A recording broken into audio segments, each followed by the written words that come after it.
Just moments ago, the Seattle Seahawks have agreed to terms with the Las Vegas Raiders. Trade sending their starting quarterback Geno Smith to Las Vegas in exchange for a 2025 third-round pick. Union, the Las Vegas Raiders have a quarterback, Geno Smith. Reunite Smith and Pete Carroll, who coached Smith in Seattle from 2020 to 2023. Ladies and gentlemen, the NFL offseason's officially here, and we just got a huge trade that involves quarterbacks changing teams. It's a trade that I personally wasn't expecting, and the dominoes are going to start falling as a result of this. So before we get to the content, make sure you check out our brand new baseball channel, Uni Diamond Talk. We're giving away 10 copies of MLB The Show 25 to a subscriber that turns on their notifications on that channel. And now that we get all that out of the way,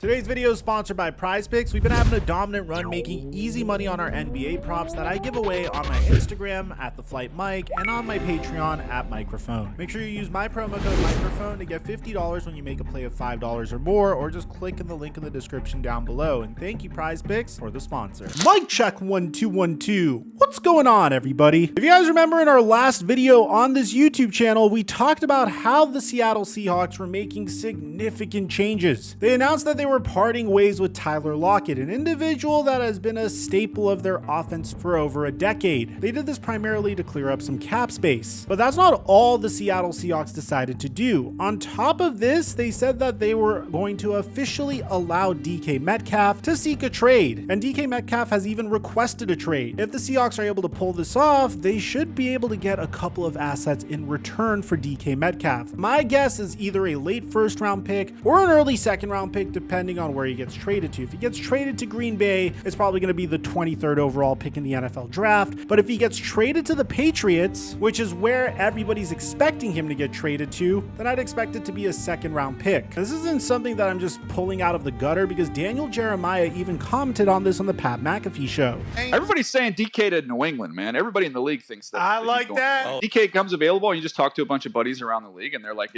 that just makes too much sense. The high second round pick, what are they picking? Like 38? There's a second round pick, DK Metcalf. Boom. Second and third, 2/3. Could you imagine an offseason where the New England Patriots are able to trade for DK Metcalf, maybe sign Hollywood Brown, and draft Travis Hunter with Mike Vrabel as their new head coach? And on top of that, they have plenty of cap space still left over because Drake May is on a rookie scale contract. DK Metcalf is clearly looking to get paid. This is going to be the biggest payday of his career. He's one of the most physically imposing wide receivers in the NFL, and I figured that they were going to use that remaining cap space to improve their offensive line. Now, this makes a lot of sense because DK Metcalf wasn't even the top wide receiver on the Seahawks this year in terms of receiving yards. Jackson Smith-Njigba was, and he's still on a rookie scale contract for a couple more years, so this is a great cost-cutting move. You get an asset back for DK Metcalf, you can invest that asset elsewhere in a position of need, and Mike Macdonald is a defensive-minded head coach, so I'm assuming that he's going to place a huge emphasis on building his ideal vision of the team, which is primarily going to be more imposing defensively. And whenever you build a defensive team, you want to invest in a versatile rushing attack. And in order to have a versatile rushing attack, you need to improve your offensive line. So my guess was they were going to keep Geno Smith, and then they were going to improve their offensive line in the offseason. But the Seahawks just threw us for a gigantic curveball. The Seattle Seahawks are trading Geno Smith to the Las Vegas Raiders, which reunites him with his head coach, Pete Carroll, as Seattle hits a reset. Now, the compensation for Geno Smith is insane. Seattle receives a third-round pick for a 35-year-old quarterback, which is a huge plot twist, but this is an indication that Seattle is clearly heading for a rebuild, which is shocking considering the fact that, yeah, they didn't make it to the playoffs last year with a rookie head coach, but they still went 10-7 in the regular season. You would think that'd be enough for Seattle to keep trying to improve, but it seems like they've changed course here. For the Las Vegas Raiders, this kills any dreams you might have of potentially bringing in Russell Wilson. I mean, you could have signed Russell Wilson for free outright, as we're getting reports that Pittsburgh seems to prefer Justin Fields this year over Russell Wilson. But instead, the Las Vegas Raiders were willing to part ways with a third-round pick to trade for a quarterback that is about the same age as Russell Wilson, which indicates that Pete Carroll prefers Geno Smith over Russell Wilson, even though the price tag for Russell Wilson would be significantly cheaper. The Raiders are making a ton of moves. They also signed Max Crosby to the largest non-QB contract in the NFL just a few days ago. Now they're going to look to pay Geno Smith, who also gets to play in a state that has no state income tax, so he should see a sizable pay bump. At the end of the day, I personally love Geno Smith mainly because his story's awesome. He had these crazy expectations entering the NFL draft, but he slid in the NFL draft to the New York Jets. He was underutilized with the Jets, was a journeyman QB, and when he finally got his opportunity in 2022, he became a Pro Bowler. I think he's one of the best game managers in the NFL, and I don't even think it's fair to call him a game manager. You can't really call an individual that has a 70% completion percentage and throws for over 4,000 passing yards a game manager. So you might be wondering why the Seahawks would do this. Well, according to Rap Sheet, the Seattle Seahawks had contract talks but could not make progress with Geno Smith. So now he heads to the Raiders. Meanwhile, Seattle's expected to explore Sam Darnold among others. Keyword is among others. It really depends on what Darnold's market is. We've already seen what Sam Darnold could do when he's placed in a QB-friendly offense with weapons like Jordan Addison, TJ Hawkinson, Justin Jefferson, with players like Aaron Jones to hand the football off to, and one of the best defenses in the NFL. But how would Sam Darnold do on a Seattle Seahawks team that's going to be very run-heavy, who's lost a legendary wide receiver, who's looking to trade DK Metcalf as well, behind a relatively suspect offensive line? Well, the Seattle Seahawks actually hired Clint Kubiak as their offensive coordinator. There's familiarity between Clint Kubiak and Sam Darnold, as Clint Kubiak was the passing game coordinator for the San Francisco 49ers in 2023 when Sam Darnold was backing up Brock Purdy. I honestly think Clint Kubiak is a brilliant offensive mind. He had the New Orleans Saints playing really good football for the first 3 weeks of the season. But if we're just looking at this trade, just straight up in terms of value, I think the Seattle Seahawks really made a good trade here. I mean, a player like Geno Smith, great talent. I'd imagine they'd get a 4th or a 5th round pick for him. They got a 3rd round pick for him. The Seahawks are in a very sketchy division as well. I mean, yeah, this past year they were one of the best teams in their division, but you never really know with the NFC West. I mean, you have the Los Angeles Rams that are always somehow relevant. You have the Arizona Cardinals that are hot and cold, and I expect them to take a step this year. The San Francisco 49ers were terrible, but that's because they were injured. So I'm not going to hate on them for choosing to hit the reset button right now. Meanwhile, the Las Vegas Raiders get the ideal bridge QB. You don't want to address the quarterback position yet. There's so many holes for the Las Vegas Raiders. Their offensive line is obviously their strong suit. There isn't that great of a quarterback class this offseason either, and there's familiarity between Geno Smith and Pete Carroll, so there should be some stability, at least offensively, to start this new era of Raiders football. Clearly, the Raiders wanted to lure Matthew Stafford originally. They settled for Geno Smith, so I understand the philosophy here. Let me know in the comments section down below, what do you guys think about this trade? Aside from that, I'm your boy Mike, and I'm dropping our mic